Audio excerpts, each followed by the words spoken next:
शाम इस वक्त 4 हिस्सों में बढ़ चुका है। येलो एरिया ये कुर्दिश कंट्रोल्ड रीजन है। ग्रीन एरिया की तो यहाँ पर रेबल तंजीमें मौजूद हैं। तो रेड में ये जितनी भी आपको नजर आ रही है ये सीरियन गवर्नमेंट और उनकी फोर्सेस हैं। ग्रीन रीजन की तो ये वो रीजन है जहां पर बफर जिसको करार दिया गया था। सबसे अहम चीज इसमें जो इंतहाई अहमियत की हामिल है वो है M5 मोटरवे। रूस की बहरी फौज मौजूद है, रूस की वहां पर एयरफोर्स के वहां पर अड्डे भी मौजूद हैं। यहाँ हलब से शुरू किया था, उन्होंने हमा पर कब्जा किया। नेक्स्ट टारगेट होम्स था और उसके बाद ये दमिश्क है। ऑपोजिशन फोर्सेस ने इस वक्त दीरा पर कब्जा कर लिया है।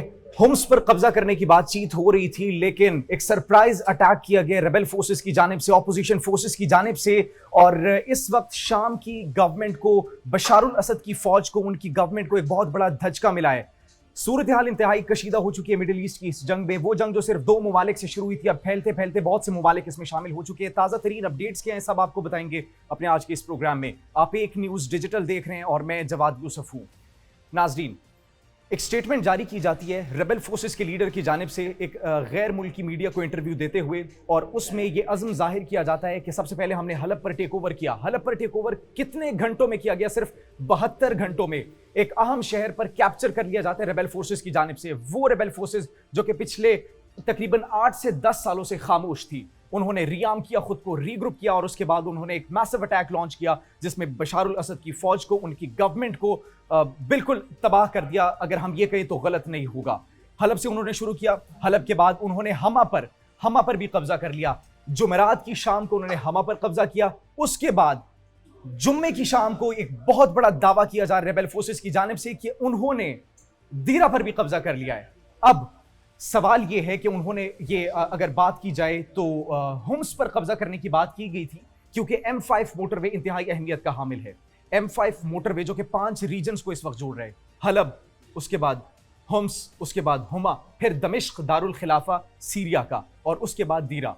लेकिन अब उनकी जानिब से ये सरप्राइज अटैक जो किया गया दीरा पर, और उनका कैप्चर करना इस बात की गवाही दे रहे, सबूत दे रहे कि स्क्वीज करके रख दिया इस वक्त आर्मी को, सीरियन फौज को, सीरियन गवर्नमेंट को, कि वो दारुल खिलाफा के अंदर बिल्कुल चारों तरफ से कहां से वो जंग लड़ेंगे। अब रेबल फोर्सेस का मुकाबला, ऑपोजिशन फोर्सेस का मुकाबला उनको दोनों जानिब से करना पड़ रहा है। इसके बाद अगर बात की जाए, एक जानिब उन्होंने कहा कि हम मिलिट्री स्ट्रैटेजी जाहिर नहीं करते।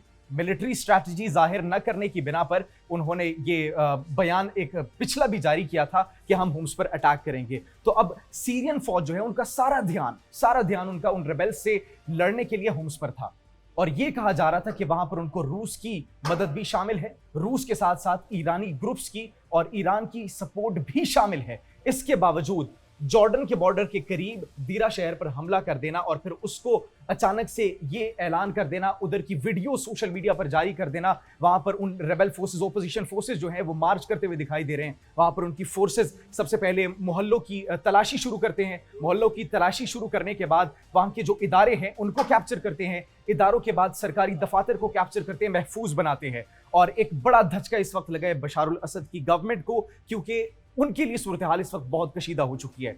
रूस इस वक्त यूक्रेन के साथ मसरूफ है, उनके साथ वो जंग करने में मसरूफ है। अगर ईरान की बात की जाए तो ईरान हिजबुल्लाह, हमास और फिर खुद अपने जोहरी प्रोग्राम को और खुद को बचाने की कोशिशों में लगा हुआ है, क्योंकि उनकी जो अहम लीडरशिप है उनको एक बहुत बड़ा धचका, असैसिनेट किया गया है इजरायली फोर्सेस की जानिब से। तो ये एक बहुत जबरदस्त टाइम था, आइडियल सिचुएशन थी उन फोर्सेस के लिए, ऑपोजिशन फोर्सेस के लिए, कि वो खुद को रीआर्म करते, रीग्रुप करते और 60,000 से जायद फोर्सेस, 7,000 से जायद, तकरीबन 60,000 से जायद फाइटर्स इस वक्त, ट्रेन्ड फाइटर्स उनके पास मौजूद है इस वक्त। बात की जाए तुर्किया की, तुर्किया ने 2 सिचुएशंस रखी थी शाम के सामने। उन्होंने सबसे पहले यह कहा था कि आपके जितने भी ये महाजिरीन है, तकरीबन 3.5 मिलियन जिनकी तादाद बताई जाती है, उनको वापस किया जाए। और सबसे बड़ा खतरा जो कुर्द थे उनके लिए, कुर्दिश कंट्रोल्ड रीजन जो है शाम में, जहां पर कुर्द लोग, वो जो ये ख्वाब देख रहे हैं कि उन्होंने कुर्दिस्तान बनाना है, तो सबसे बड़ा खतरा ये था तुर्किया को कि वहां से कुर्द दहशतगर्दी के तौर पर या फिर उसका फरोग के लिए ये कहीं तुर्किया के रीजन में एंटर ना हो जाए। जब इन 2 ऑप्शंस को रखा गया कि उनको पीछे धकेल दिया जाए, इसको बफर करार दे दिया जाए और आपके जितने भी यहाँ पर इमिग्रेंट्स मौजूद हैं उनको वापस आपके मुल्क में बुला लिया जाए, इस बात पर जब बशारुल असद की जानिब से कोई खासा रिस्पॉन्स नहीं मिला तो फिर तुर्किया ने खामोश रहने का फैसला किया। अब तुर्किया जानता था कि रेबल फोर्सेस वहां से उठेंगी वो बफर जो कि करार दिया गया था तुर्की की जानिब से और रूस की जानिब से, इदलिब के मकाम पर वो तमाम फोर्सेस फिर वहां से अटैक शुरू करती हैं। अब सवाल ये पैदा हो रहा है कि जॉर्डन ने इजराइल की जो मदद की थी ईरान के अटैक्स को न्यूट्रलाइज करने में, जब ईरान ने अटैक्स लॉन्च किए थे तो उनके रॉकेट्स, उनके मिसाइल्स, एयर डिफेंस सिस्टम इस्तेमाल हुआ था जॉर्डन का भी किसी हद तक।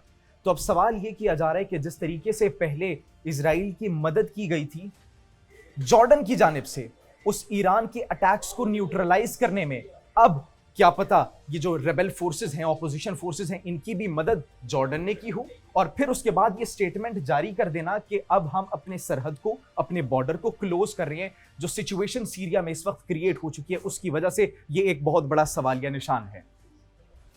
अगर मैप के थ्रू आपको समझाने की कोशिश करें तो शाम इस वक्त 4 हिस्सों में बढ़ चुका है। सबसे पहले आप देख सकते हैं ये येलो एरिया, ये कुर्दिश कंट्रोल्ड रीजन है।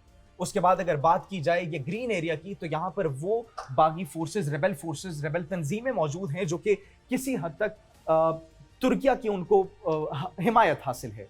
बज़ाहिर तो वो हिमायत का ऐलान नहीं करते लेकिन किसी हद तक सॉफ्ट कॉर्नर मौजूद है। असल जो अब ये कुर्द लोग यहां पर मौजूद हैं, ये कुर्दिस्तान बनाना चाहते हैं। ये इराक के हिस्से, तुर्किया के हिस्से और इस इलाके पर टेक ओवर करके, जो कि सबसे बड़ा खतरा है तुर्किया को। उसके बाद अगर हम सीरियन फौज और सीरियन गवर्नमेंट की बात करें तो रेड में ये जितनी भी आपको नजर आ रही है ये सीरियन गवर्नमेंट और उनकी फोर्सेस हैं।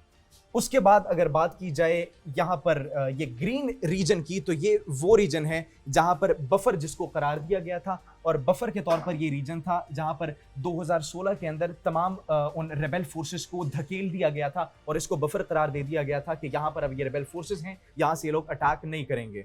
सबसे अहम चीज इसमें जो इंतहाई अहमियत की हामिल है वो है M5 मोटरवे। M5 मोटरवे ये वो मोटरवे है जो कि हलब, इदलिब, हमा, होम्स, दमिश्क, दारुल खिलाफा और उसके बाद दिरा को कंट्रोल कर रहा है, इन सबको लिंक कर रहा है। अब इस मोटरवे पर जिसने भी काबू पा लिया, जिसने भी इसको कंट्रोल में ले लिया, शाम की पूरी सप्लाई लाइन, शाम की पूरी कनेक्टिविटी, उनकी ट्रेड्स, उनकी इंपोर्ट्स, उनकी एक्सपोर्ट्स सब बंद हो जाएगी। और जब एक मुल्क का दारुल खिलाफा गिरता है तो फिर मुल्क गिरने के बहुत करीब होता है। अब उन्होंने हलब से शुरू किया, हलब पर टेक ओवर किया, हलब के बाद उन्होंने हमा को टेक ओवर किया, उन्होंने अगला निशाना होम्स को बताया, लेकिन दमिश्क के बाद भी वो मोटरवे का जो आखिरी इलाका था, रीजन था दरा, उसको कंट्रोल कर लिया। अब अगर दमिश्क को देखें हम तो दमिश्क बीच में तनहा रह गए। अब उस मोटरवे के ऊपर अगर ये कामयाब हो जाते हैं रेबेल फोर्सेस, ऑपोजिशन फोर्सेस उसको टेक ओवर करने में, तो इसके नुकसानात क्या होंगे? इसका पहला नुकसान तो ये होगा कि उनका जो स्ट्रॉन्ग होल्ड है, स्ट्रॉन्ग होल्ड रीजन जो है लताकिया, उसके साथ कट ऑफ हो जाएगा। इसके बाद जो साहिली इलाकों के साथ दमिश्क, दमास्कस जो कि दारुल खिलाफा है, उनका राब्ता कट जाएगा।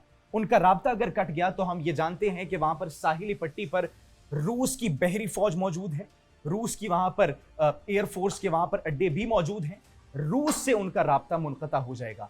उसके बाद दमिश्क की हिफाजत करना, दमिश्क को बचाना, ये एक बहुत बड़ा चैलेंज हो जाएगा क्योंकि वो डिवाइड हो जाएंगी तमाम फोर्सेस इंडिविजुअली तौर पर एक दूसरे के साथ वो कोऑर्डिनेट उस तरीके से नहीं कर पाएंगी, बल्कि सीरियन फौज जो है वो अकेली, अगर आप कहें कि तनहा हो जाएगी और तनहा हर महाज पर लड़ रही होगी उन रेबेल फोर्सेस के साथ, उन रेबेल फाइटर्स के साथ, ऑपोजिशन फाइटर्स के साथ, जो कि बड़ी एक क्रिटिकल सिचुएशन हो जाएगी। अब वजीर खारजा क्या बयान देते हैं? शाम के वजीर खारजा की स्टेटमेंट सामने आती है। वो ये कह रहे हैं कि नहीं भाई नहीं, बैनुल-अक़वामी और इलाकाई कुव्वतें शाम के नक्शे को तब्दील करना चाहती है अपने मफादात के लिए, वो अपने मफादात के लिए इसको तब्दील करना चाहती है, लेकिन हम ऐसा हरगिज नहीं होने देंगे।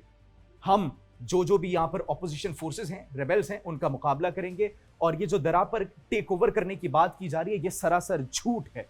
अब अगर बात की जाए कि रेबेल फोर्सेस इस वक्त कहाँ पर मौजूद है और कहाँ तक पहुँच गई, तो उन्होंने यहाँ हलब से शुरू किया था और हलब से M5 मोटरवे पर कब्जा करने के बाद उन्होंने हमा पर कब्जा किया।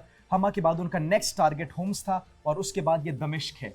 दमिश्क के बाद अगर बात की जाए, यहाँ पर उन्होंने पहले ही इस एरिया को कैप्चर कर लिया है जो कि दिरा के नाम से पहचाना जाता है, जाना जाता है। इसको उन्होंने कैप्चर कर लिया दिरा के मकाम पे। अब यहाँ पर भी रेबेल फाइटर्स मौजूद हैं, यहाँ पर भी रेबेल फाइटर्स मौजूद है, बीच में रह गया दमा और होम्स। अब सीरियन फौज इस खित्ते को कैसे सिक्योर करती है, ये एक बहुत बड़ा क्वेश्चन है। क्या इक़दामात करेंगी?